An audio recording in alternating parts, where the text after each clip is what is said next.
అంతర్జాతీయ మార్కెట్లో రికార్డ్ స్థాయిల వద్ద ట్రేడ్ అవుతున్న బంగారం, వెండి ధరలు శుక్రవారం ఒక్కసారిగా కుప్పకూలిపోయాయి. గత ఏడాది జనవరిలో 78,000 వద్ద ఉన్న బంగారం ధర ఈ ఏడాది జనవరికి 1,78,00,000 దాటేసిన పరిస్థితి. అంటే ఒక్క ఏడాది కాలంలోనే ₹1,00,000 పైనే పెరిగిందన్నమాట. దీనికి ఏమాత్రం తగ్గకుండా వెండి ధరలు పరుగులు తీసి కొండెక్కాయి. అయితే తాజాగా ఈ రెండు విలువైన లోహాల ధరలు ఊహించని స్థాయిలో పడిపోయాయి.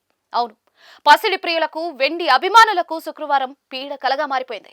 దాదాపుగా 15 ఏళ్ల కాలంలో ఎన్నడూ లేని విధంగా ఒక్క రోజులోనే ఇంతలా ఎప్పుడూ పతనం అవ్వలేదని విశ్లేషకులు చెప్తున్న పరిస్థితి నెలకొంది. వెండి ధర ఒక్క రోజులోనే 27% పైగా క్షీణించడం 2011 తర్వాత ఇదే తొలిసారని అంటూ ఉన్నారు. ఈ సందర్భంగా గురువారమే ఈ విషయంలో హింట్ ఇచ్చిన ధరలు శుక్రవారం పతనమైన విధానం మదుపరులను షాక్ కి గురిచేసిందని అంటూ ఉన్నారు. దేశీయ మల్టీ కమోడిటీ ఎక్స్చేంజ్ లో పసిడి ఏప్రిల్ కాంట్రాక్ట్ ధర గురువారం 1,93,096 వద్ద జీవితకాల గరిష్టాన్ని తాకగా అది కాస్త శుక్రవారానికి 1,49,075కు పడిపోయింది.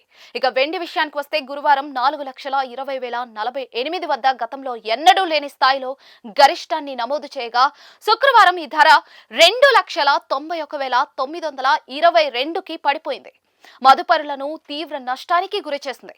ఈ స్థాయిలో బంగారం, వెండి ధరలు పతనమవ్వడంతో global economic advisors chief economist మరియు మేనేజింగ్ డైరెక్టర్ విలియం లీ చేసిన నీటి బుడగ వ్యాఖ్యలు చర్చనీయాంశంగా మారాయి.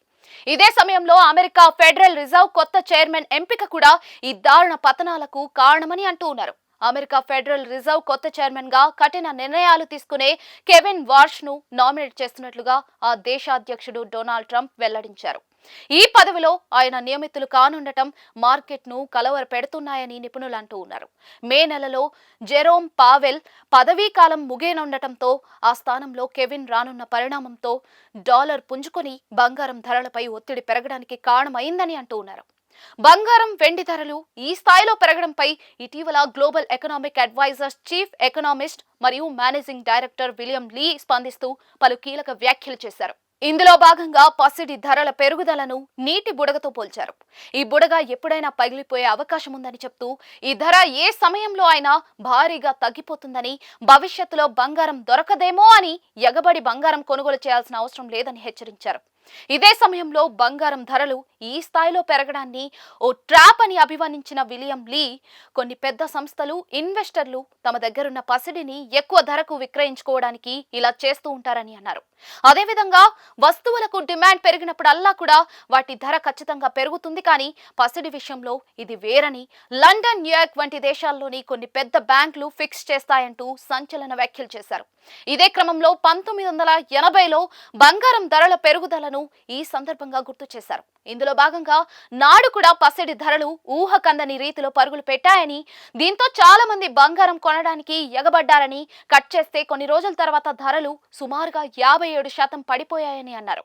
సరిగ్గా 2011లోనూ ఇలానే జరిగిందని, ఇదే క్రమంలో 2026లోనూ ఇదే రిపీట్ అవుతుందని జోస్యం చెప్పారు. అన్నట్లుగానే జరుగుతూ ఉండటం గమనార్హం.